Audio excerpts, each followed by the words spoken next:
Think and Grow Rich. By Napoleon Hill. Whatever the mind can conceive and believe, it can achieve. Napoleon Hill. Introduction. Mind power. The man who thought his way. Truly, thoughts are things, and powerful things at that. When they are mixed with definiteness of purpose, persistence, and a burning desire for their translation into riches or other material objects.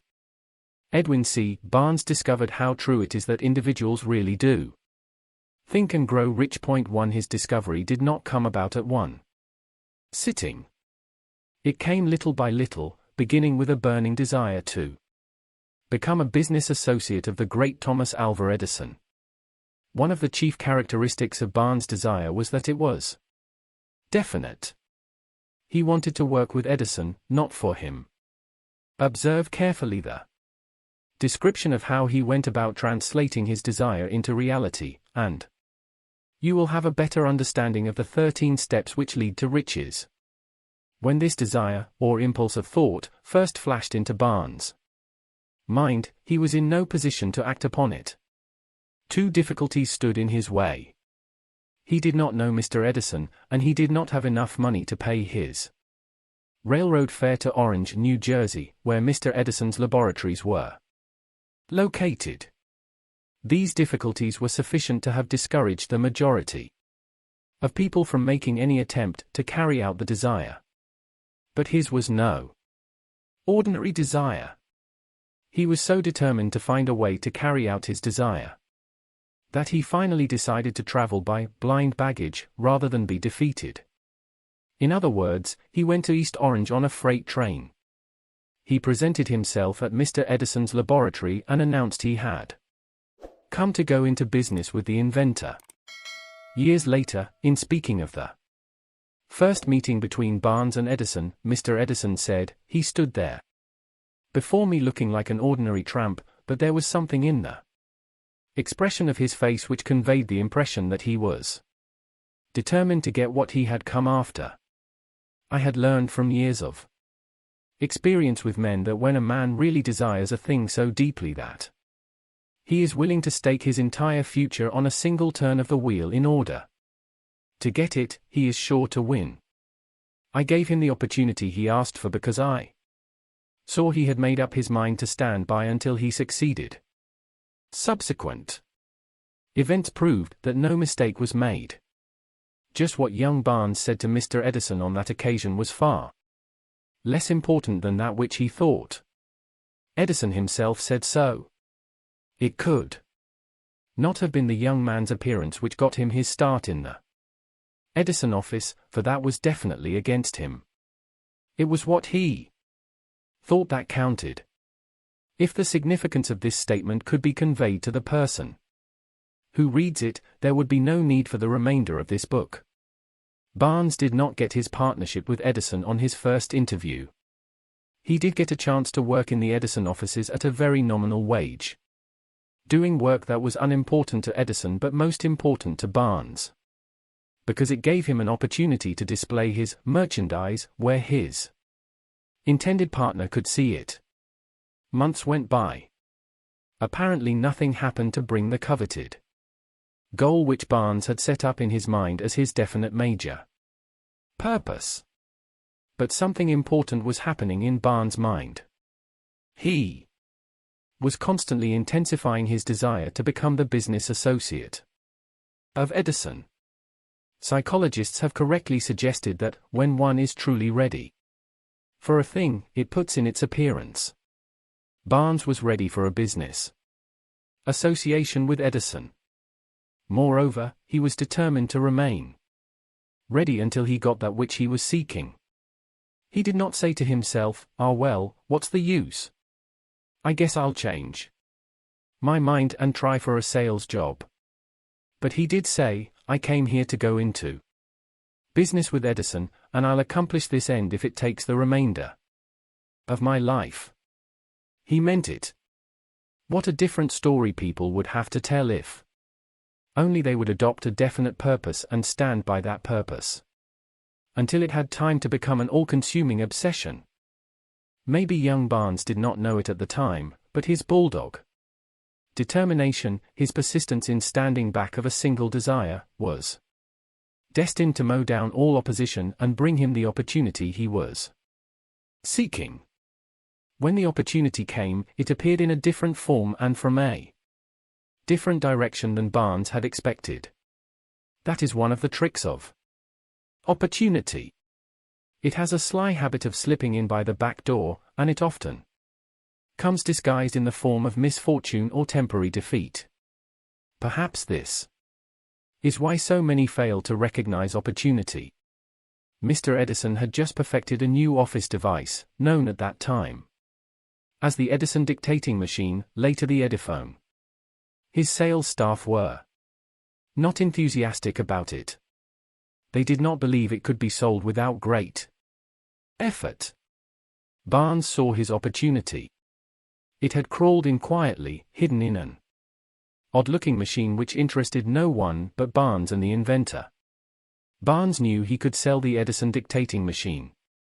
He suggested this to Edison and promptly got his chance. He did sell the machine.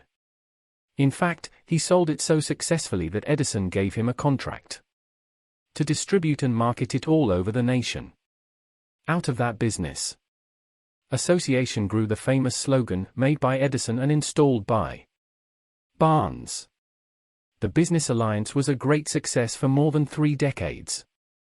Out of it Barnes made himself rich in money, but he did something infinitely greater. He proved that one really can think and grow rich. How much actual cash that original desire of Barnes was worth to him, I have no way of knowing. Perhaps it brought him $2 or $3 million. But the amount, whatever it may have been, was insignificant when compared to the far greater asset he acquired in the form of the definite knowledge that an intangible impulse of thought can be transmuted into its physical counterpart by the application of known principles. Point 3. Barnes literally thought himself into a partnership with the great Edison.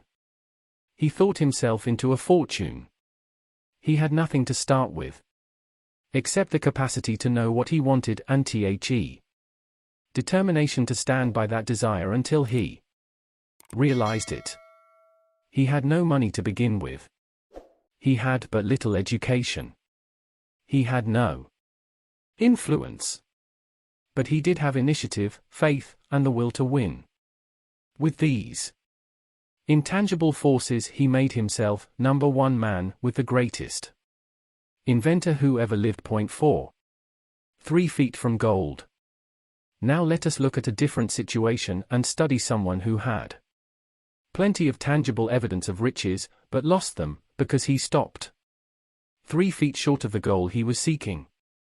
One of the most common causes of failure is the habit of quitting when one is overtaken by temporary defeat. Every person is guilty of this mistake at one time or another. An uncle of R.U. Darby 5 was caught by gold fever in the gold rush days and went west to dig and grow rich. He had never heard that more gold has been mined from the human brain than has ever been taken from the earth.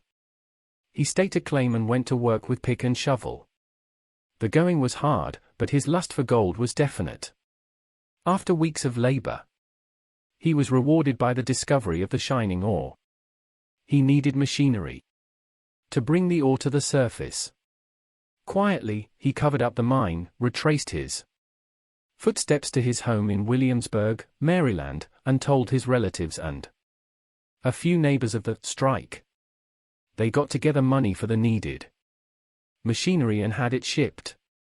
The uncle and Darby went back to work the mine. The first car of ore was mined and shipped to a smelter. The returns proved they had one of the richest mines in Colorado. A few more cars of that ore would clear the debts. Then would come the big killing in profits. Down went the drills. Up went the hopes of Darby and uncle. Then something happened. The vein of gold ore disappeared. They had come to the end of the rainbow, and the pot of gold was no longer there. They drilled on, desperately trying to pick up the vein again, all to no avail. Finally, they decided to quit. They sold the machinery to a junkman for a few $100s and took the train back home. Some junkmen are dumb, but not this one.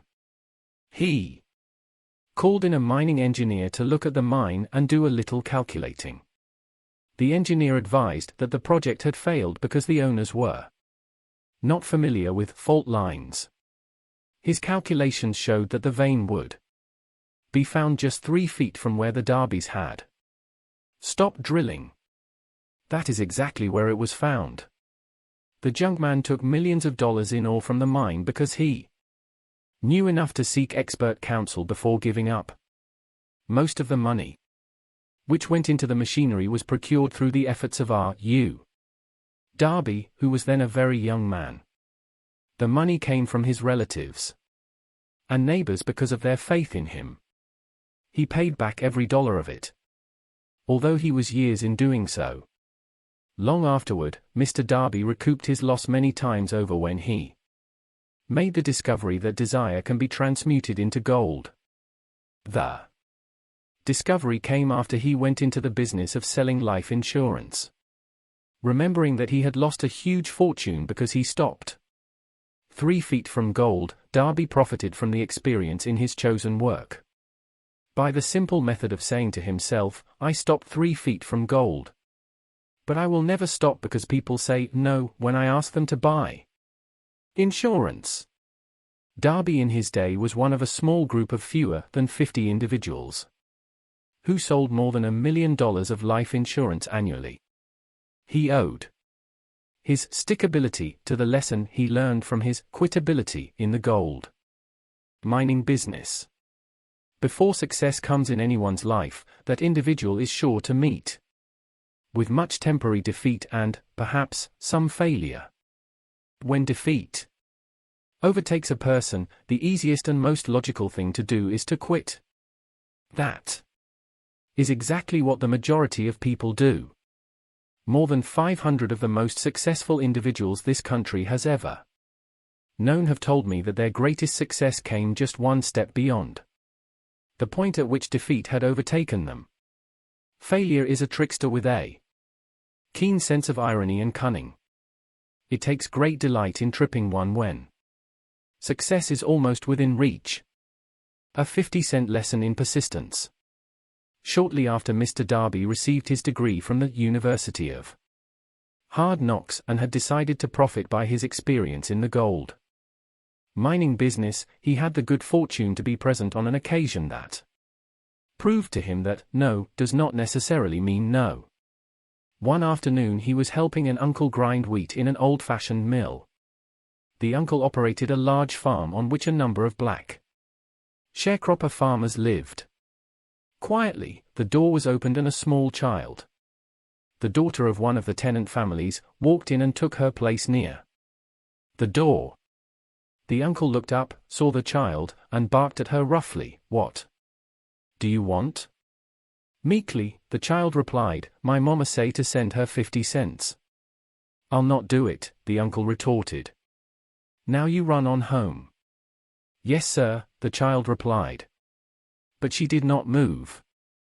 The uncle went ahead with his work, so busily engaged that he did not pay enough attention to the child to observe that she did not leave. When he looked up and saw her still standing there, he yelled at her, "I told you to go on home. Now go or I'll take a switch to you." The little girl said, "Yes, sir," but she did not budge an inch. The uncle dropped a sack of grain he was about to pour into the mill. Hopper picked up a barrel stave and started toward the child with an expression on his face that indicated trouble. Darby held his breath. He was certain he was about to witness a horrible beating. He knew his uncle had a fierce temper. In those days, poor children, especially sharecropper children, simply were not allowed to exhibit such overt defiance. When the uncle reached the spot where the Child was standing. She quickly moved forward one step, looked up into his eyes, and screamed at the top of her shrill voice, "My mama's gotta have that 50 cents. The uncle stopped, looked at her for a minute, then slowly laid the barrel stave on the floor, put his hand in his pocket, took out a $50, and gave it to her. The child took the money and slowly backed toward the door, never taking her eyes off the man she had just conquered. After she had gone, the uncle sat down on a box and looked out the window into space for more than 10 minutes. He was pondering, with awe, the whipping he had just taken. Mr. Darby, too, was doing some thinking. That was the first time in all his experience he had seen a black child deliberately master a white adult. How did she do it? What happened to his uncle that robbed him of his fierceness and made him as docile as a lamb? What strange power did this child use that made her master over this man? These and other similar questions flashed into Darby's mind, but he did not find the answer until years later when he told me the story. Strangely, the story of this unusual experience was told to me in the old mill, on the very spot where the uncle took his whipping.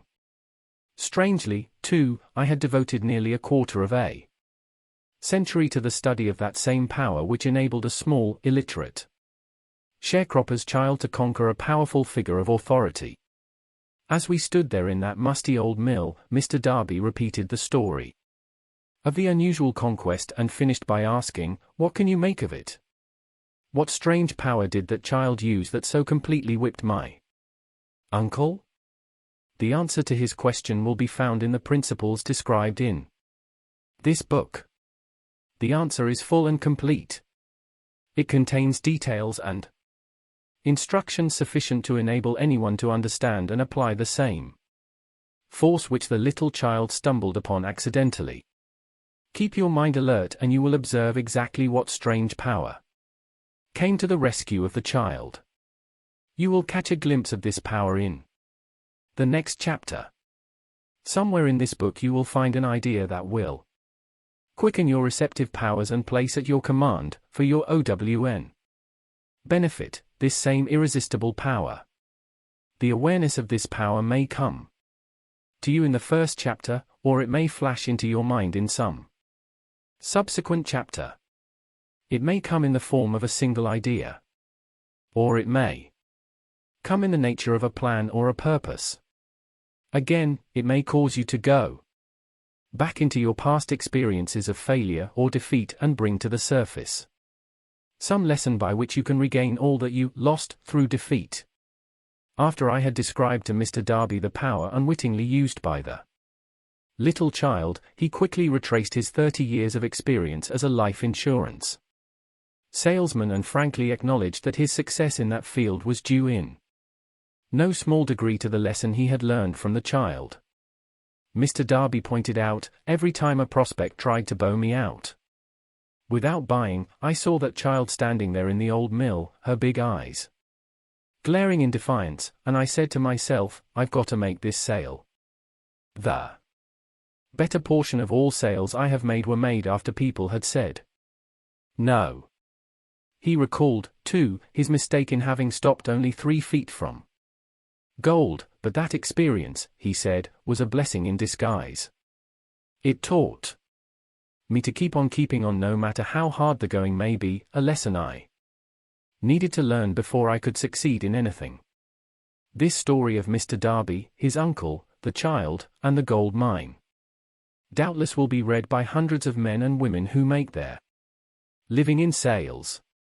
To all of these, I wish to offer the suggestion that Darby owed to these 2 experiences his ability to sell more than $1 million of life insurance every year, an incredible feat in his day. Life is strange and often imponderable. Both its successes and its failures have their roots in simple experiences. Mr. Darby's experiences were commonplace and simple enough, yet they held the answer to his destiny in life, therefore, they were as important to him as life itself. He profited by these two dramatic experiences because he analyzed them and found the lesson they taught. But what of the person who has neither the time nor the inclination to study failure in search of knowledge that may lead to success? Where and how is that individual to learn the art of converting defeat into stepping stones to opportunity? To answer these questions, this book was written. The answer calls for a description of 13 steps, or principles, but remember as you read the answer you may be seeking to the questions which have caused you to ponder over the strangeness of life may be found in your own mind, which, through some idea, plan, or purpose which may spring into your mind as you read. One sound idea is all that one needs to achieve success. The principles described in this book contain the best and the most practical of all that is known concerning ways and means of creating useful ideas. Before we go any further in our approach to the description of these principles, I believe you are entitled to receive this important suggestion. When riches begin to come, they come so quickly, in such great abundance, that one wonders where they have been hiding during all those lean years. This is an astounding statement, and all the more so when we take into consideration the popular belief that riches come only to those who work hard and long. When you begin to think and grow rich, you will observe that riches begin with a state of mind, with definiteness of purpose and with little or no hard work. You and every other person ought to be interested in knowing how to acquire that state of mind which will attract riches.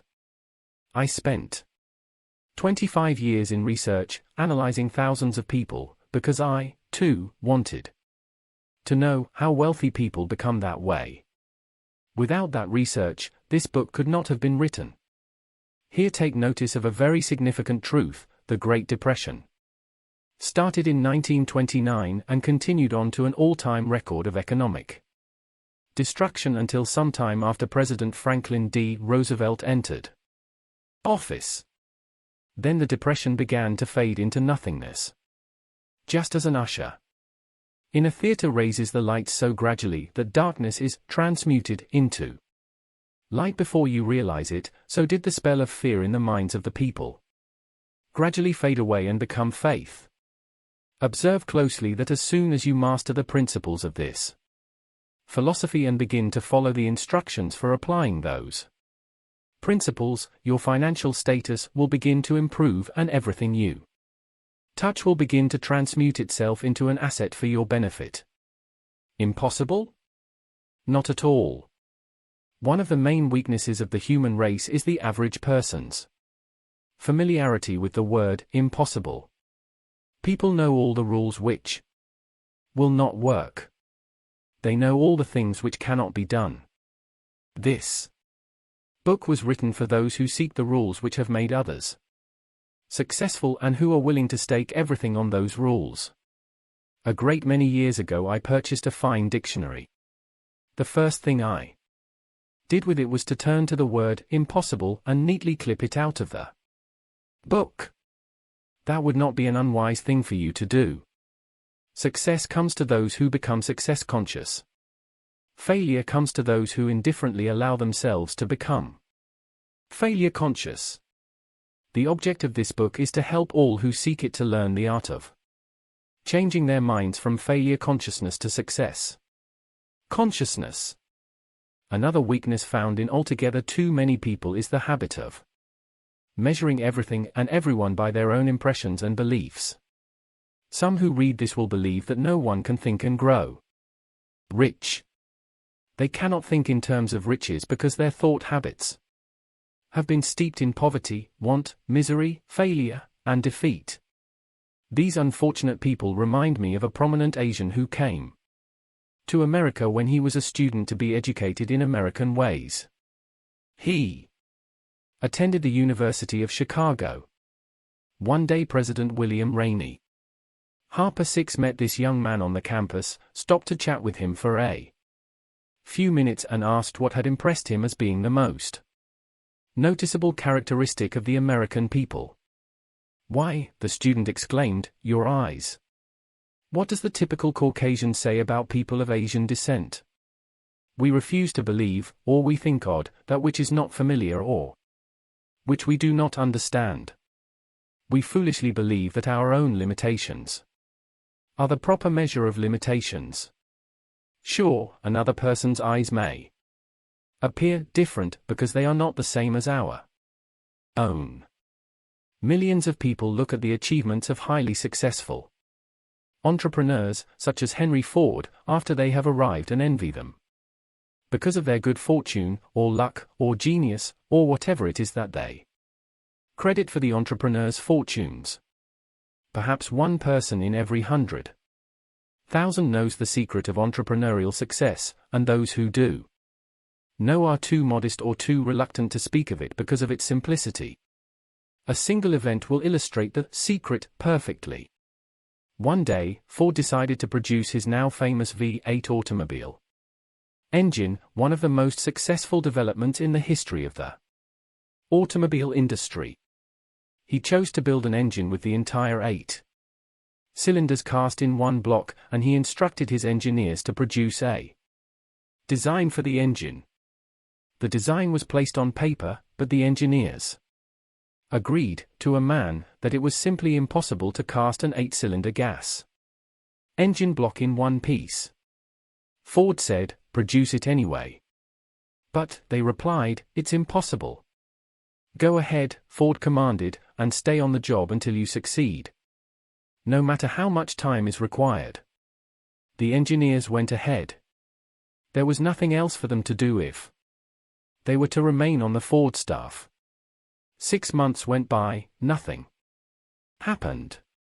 Another 6 months passed, and still nothing happened. The engineers tried every conceivable plan to carry out the orders, but the thing seemed out of the question, impossible. At the end of the year, Ford checked with his engineers, and again they informed him they had found no way to carry out his orders. "Go right ahead," said Ford. "I want it, and I'll have it." They went ahead, and then, as if by a stroke of magic, the secret was discovered. The Ford determination had won once more. 7 This story may not be described with minute accuracy, but the sum and substance of it is correct. Deduce from it, if you wish to think and grow rich, the secret of the Ford millions. You'll not have to look very far. Henry Ford was a success because he understood and applied the principles of success. One of these is desire, knowing what you want. Remember this Ford story as you read, and pick out the lines in which the secret of his stupendous achievement has been described. If you can do this, if you can lay your finger on the particular group of principles which made Henry Ford rich, you can equal his achievements in almost any calling for which you are suited. You are the master of your fate, the captain of your soul. When poet William Ernest Henley wrote the prophetic lines, "I am the master of my fate, I am the captain of my soul," he should have informed us that we are the masters of our fate, the captains of our souls, because we have the power to control our thoughts. He should have told us that the universe in which this little earth floats, in which we move and have our being, is itself a form of energy, and it is filled with a form of universal power which adapts itself to the nature of the thoughts we hold in our minds, and influences us, in natural ways, to transmute our thoughts into their physical equivalent. If the poet had told us of this great truth, we should know why it is that we are the masters of our fate, the captains of our souls. He should have told us, with great emphasis, that this power makes no attempt to discriminate between destructive thoughts and constructive thoughts, that it will urge us to translate into physical reality thoughts of poverty just as quickly as it will influence us to act upon thoughts of riches. He should have told us, too, that our brains become magnetized with the dominating thoughts we hold in our minds, and that by means which no one fully understands, these dominating thoughts, like magnets, attract to us the forces, the people, the circumstances of life which harmonize with the Nature of our dominating thoughts. He should have told us that before we can accumulate riches in great abundance, we must magnetize our minds with intense desire for riches. That we must become money conscious until the desire for money drives us to create definite plans for acquiring it. But, being a poet and not a philosopher, Henley contented himself by stating a great truth in poetic form, leaving those who followed him to interpret the philosophical meaning of his lines. Little by little, the truth has unfolded itself, until it now appears certain that the principles described in this book hold the secret of mastery over our economic fate. We are now almost ready to examine the first of the 13 steps to riches that underlie the Think and Grow Rich philosophy. Maintain a spirit of open-mindedness, and remember as you read that these principles are the invention of no one individual. The principles were gathered from the life experiences of more than 500 people who actually accumulated riches in huge amounts, people who began in poverty, with but little education, without influence. The principles worked for these individuals. You can put them to work for your own enduring benefit. You will find it easy, not hard, to do. Before you read about the first step to riches in the next chapter, I want you to know that it conveys factual information that might easily change your entire financial destiny, just as it so definitely brought changes of stupendous proportions to two persons to be described. I want you to know also that the relationship between these two individuals and myself is such that I could have taken no liberties with the facts even if I had wished to do so. One of them was my closest personal friend for more than a quarter of a century. The other is my own son. The unusual success of these two men, success which they generously accredit to the principle described in the next chapter, more than justifies this personal reference as a means of emphasizing the far-flung power of this principle. Many years ago, I delivered the commencement address at Salem College in Salem, West Virginia. 8. I emphasized the principle described in the next chapter with so much intensity that one of the members of the graduating class definitely appropriated it and made it a part of his own philosophy. That young man went on to become a distinguished member of Congress and an important figure in the national government. Just before this book went to the publisher, this U.S. Senator wrote me a letter in which he so clearly stated his opinion of the principle outlined in the next chapter that I have chosen to publish his letter here as a foreword to that chapter. It gives you an idea of the rewards to come. My dear Napoleon, my service as a member of Congress having given me an insight into the problems of men and women, I am writing to offer a suggestion which may become helpful to thousands of worthy people.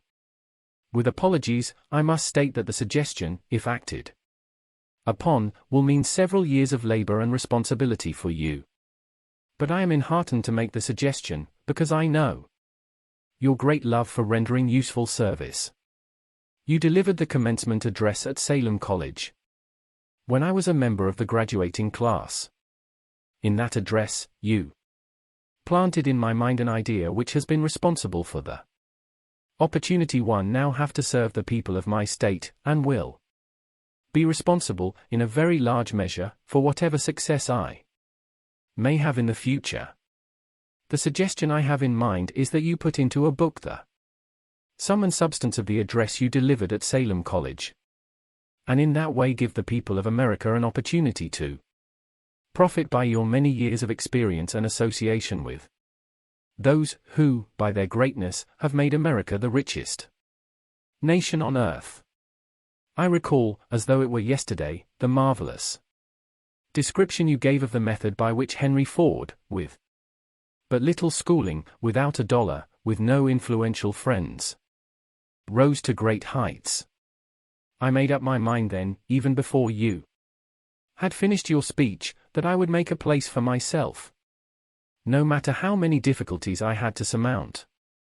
Thousands of young people will finish their schooling this year, and within the next few years.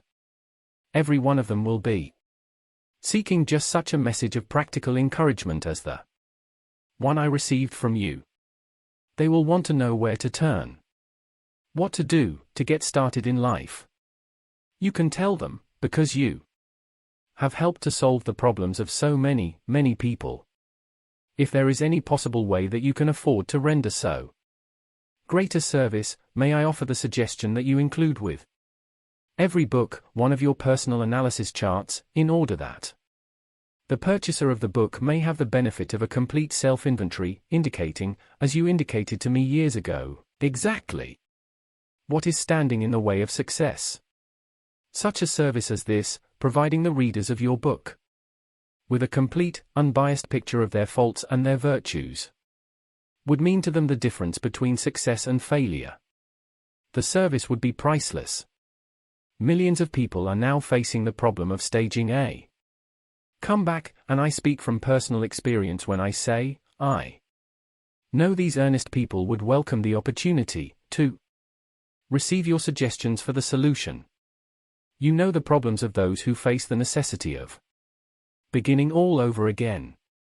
There are thousands of people in America today who would like to know how they can convert ideas into money, people who must start at scratch, without finances, and recoup their losses. If anyone can help them, you can. If you publish the book, I would like to own the first copy.